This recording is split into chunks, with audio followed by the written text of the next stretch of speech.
அன்பான சகோதர சகோதரிகளே, தேவ பிள்ளைகளே, கிறிஸ்துவின் மனவாட்டிகளே, உங்கள் அனைவருக்கும் நம் ஆண்டவராய் இயேசு கிறிஸ்துவுடைய கிருபையும் சமாதானமும் நம்மில் என்றும் உண்டாயிருப்பதாக. ஆமென். இந்த நாளிலும் பரிசுத்தாவின் வெளிப்படுத்துகிற ஞானத்துக்காக நன்றி செலுத்துவோம். இந்த நாளில் பண்படுத்தவும் காக்கவும். இந்த நாட்களில் பார்த்தீங்கன்னா நியாயப்பிரமாணம், கிருபையின் பிரமாணத்தில் இந்த நாள் 5வது நாள். இங்கே நேற்றைய தினத்தில் மனுஷனுடைய கிரியை. இன்னைக்கு பார்த்தீங்கன்னா அந்த மனுஷனை தேவனாகிய கர்த்தர் நம்ம ஆண்டவராய் இயேசு கிறிஸ்து ஒரு மண்ணினாலே அவனை உருவாக்குகிறார். உருவாக்கிட்டு பார்த்தீங்கன்னா அவனுக்காக ஒரு ஏதேன் என்று ஒரு தோட்டத்தை உண்டாக்குறார். மனுஷன் பூமியின் மண்ணினாலே உருவாக்கி அந்த மனுஷனை ஏதேன் என்னும் ஒரு தோட்டத்தை அவர் உருவாக்குற அந்த தோட்டத்துக்கு அவர் அழைத்து கொண்டு வரார். இப்பொழுதும் அந்த மனுஷன் தேவனை போல ஆவிக்குள்ளாக தான் இருந்தான். சரி, இப்படி அழைத்து கொண்டு வந்தவன், இந்த அழைத்து கொண்டு வந்தவனை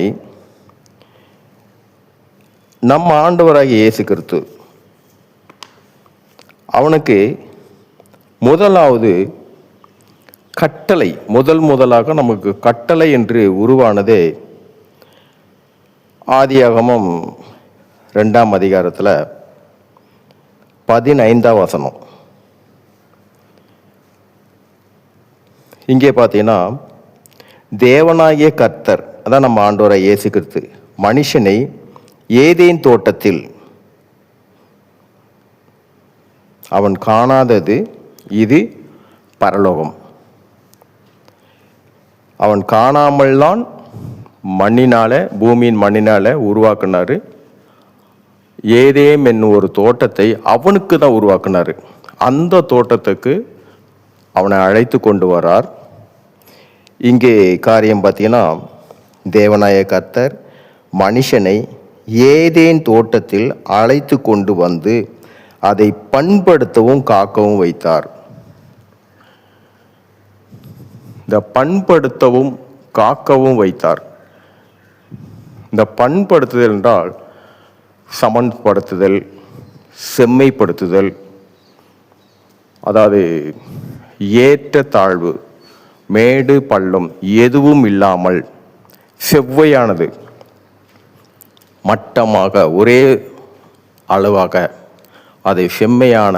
இப்போ நம்ம வீடு கட்டுறோம்னா இந்த தரையில் நம்ம எப்படி ஒரே மட்டமாக வச்சுருக்கோம், அதே மாதிரி செவ்வைப்படுத்துவது, பண்படுத்துவது. அடுத்தது காக்கவும் வைத்தார். இது கட்டளை. இப்போ பண்படுத்துவது என்றால் இந்த காரியத்தை கொடுத்து லேவியராகமம் 19ஆம் அதிகாரம் 18வது வசனம். இங்கே கொடுத்த கட்டளை இங்கே என்ன சொல்றாருன்னா, பழிக்கு பழி வாங்காமலும் உன் ஜன புத்திரர் மேல் பொறாமை கொள்ளாமலும் உன்னில் நீ அன்பு கூறுவது போல் பிறனிலும் அன்பு கூறுவாயாக, நான் கர்த்தர். தேவனிலிருந்து வார்த்தையின் வழியாக வந்த நம் ஆண்டவராய் இயேசு கிறிஸ்து தேவனாகிய கர்த்தரை வெளிப்படுறாரு. இங்கே கர்த்தர் இதுதாங்க சமன்படுத்துவது, பண்படுத்துவது. இதோடைய காரியம் பார்த்தீங்கன்னா நம்மளோட அன்பு எவ்வளவுக்கு ஒரு நம்ம மேலே தேவன் அன்பு வைத்திருந்தார்னா, தன்னுடைய சாயலும் தன்னுடைய ரூபத்தின்படி அவர் படைச்சிருப்பார். எவ்வளோ அன்பு, அது அளவிட முடியாத ஒரு அன்பு. நீ இதே அன்பை தான் நீயும், இது கட்டளை, என்னுடைய கட்டளை, இதன்படி தான் நீயும் பெருகணும். இந்த அன்பு ஒருவருக்காக ஒருவர். அது இப்போ உலகப்புறம் பார்த்தீங்கன்னா நம்ம பிள்ளைங்க மேலே ஒரு அன்பு இருக்கும், நம்ம சொந்தக்காரங்க பிள்ளைங்க மேலே ஒரு அன்பு இருக்கும். இந்த வேறுபாடு இருக்கக்கூடாது, ஒரே அன்பு. இந்த கட்டளை எங்கு கொடுக்கப்பட்டதென்றால் பரலோகத்தில். பரலோகம் என்றால் இங்கே பூமியில் ஏதேன் என்ன ஒரு தோட்டத்தை உருவாக்குனார அங்கே வச்சு முதலாக கொடுத்த கட்டளை, நீ இதை தான் முழுமையாக கடைபிடிக்க வேண்டும். பண்படுத்துது, அன்புல ஏற்ற தாழ்வு எதுவுமே இருக்கக்கூடாது. அப்போ இந்த அன்பு ஏற்றத்தாழ்வு இல்லைன்னா எப்படியாக இருக்கும்? ஒருவர் மீது நம்ம அன்புல ஏற்றத்தாழ்வு இல்லாமல் இருந்தால் முழுமையான ஒரு பரலோகத்தை நாம் இந்த பூமியிலே காணலாம். சரி, அதை காக்கவும், பண்படுத்தவும், காக்கவும். அப்போ இது என்ன சொல்றேன்னா, இதை காத்து கொள்ளும்படியாக கொடுத்த கட்டளையை நீ காத்து கொள்ளணும். எது வரைக்கும்? இறுதி வரை, நித்திய ஜீவகாலமெல்லாம். நீ வாழ்நாள் கடைசி முடிவே கிடையாது. நித்திய ஜீவன் அது எப்பொழுதும் அதன்படியே தான் நாம் நடக்கும்படியாக கட்டளையே கொடுத்துட்டார். அதை காத்து கொள்ளும்படியாக காக்கவும். அப்போ காக்கவும்னா என்ன? காக்கவும் அந்த கட்டளையுடைய கிரியை எங்க வரைக்கும் வெளிப்படுது பாருங்க. யூதா 1ஆம் அதிகாரம் 24வது வசனம். இங்கே ஆண்டவராய் இயேசு கிறிஸ்து நம்மை வலுவாதபடி உங்களை காக்கவும் தமது மகிமையுள்ள சந்நிதானத்திலே மிகுந்த மகிழ்ச்சியோடு உங்களை மாசற்றவர்களாய் நிறுத்தவும் வல்லமை உள்ளவரும். அது நம்ம ஆண்டவராய் இயேசு கிறிஸ்து. இங்கே பார்த்தீங்கன்னா மகிமை உள்ள சந்நிதானம், பரலோகம்.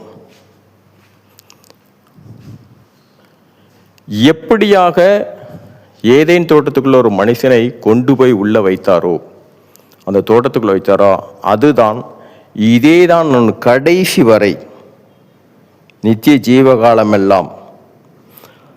அந்தவுடைய காரியம் வைத்தவருக்கு தான் அதை நிறைவேற்றக்கூடிய காரியமாக. இந்த உலகம் நியாய தீர்த்த பின்னாடி நாம் எல்லோரும் பரலோகத்தில் கொண்டு சேர்த்து தேவனுக்கு முன்பாக நம்மை நிறுத்துகிறார். எப்படி நிறுத்துகிறார்? நமக்கு உண்டான எல்லா காரியத்திலும். இப்போ அனுதினம் நமக்காக பரிந்து பேசுகிற நம்ம ஆண்டவரை இயேசு கிறிஸ்து எப்படியாக நிறுத்துகிறார் என்றால், தேவனுக்கு முன்பாக மாசற்றவர்களாக.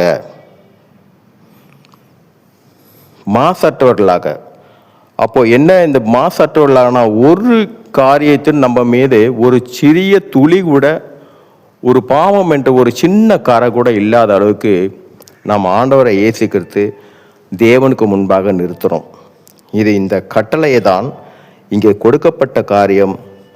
வலுவாதபடி உங்களை காக்கவும் தமது மகிமை உள்ள சன்னிதானத்திலே மிகுந்த மகிழ்ச்சியோடு உங்களை மாசற்றவர்களாய் நிறுத்தவும் வல்லமை உள்ளவரும். கொடுக்கப்பட்ட பண்படுத்து பாருங்க.